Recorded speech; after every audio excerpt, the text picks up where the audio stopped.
On a quiet night in 1977, a radio telescope in Ohio heard something it was never supposed to hear. Not a planet, not a star, not a satellite, just a signal.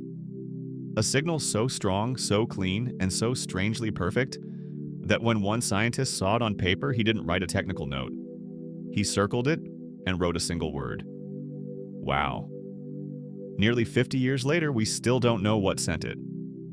It was August 15th, 1977, at exactly 11:16 p.m.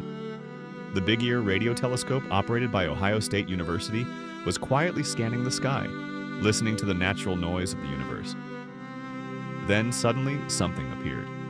For exactly 72 seconds, a powerful radio signal arrived from deep space, coming from the direction of the constellation Sagittarius.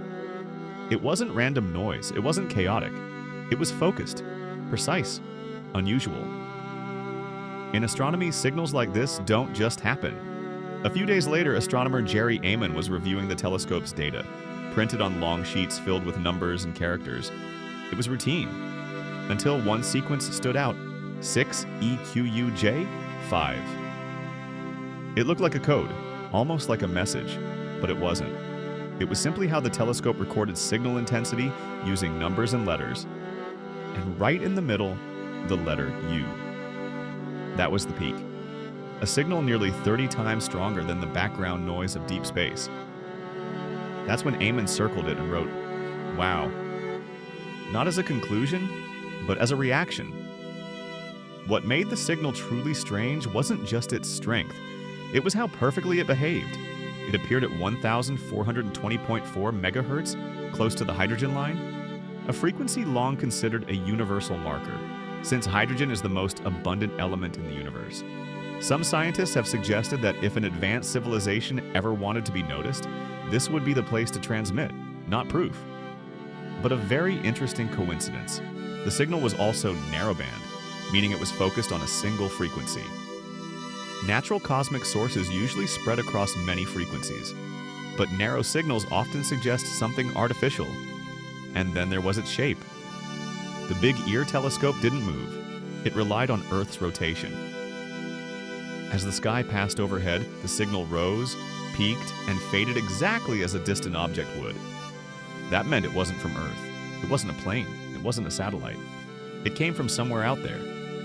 And then it disappeared. 72 seconds of something extraordinary, followed by complete silence. Scientists pointed telescopes back to the same region, again and again. For years, for decades. Nothing. No repeat, no confirmation. And in science, if something can't be observed again, it remains a mystery.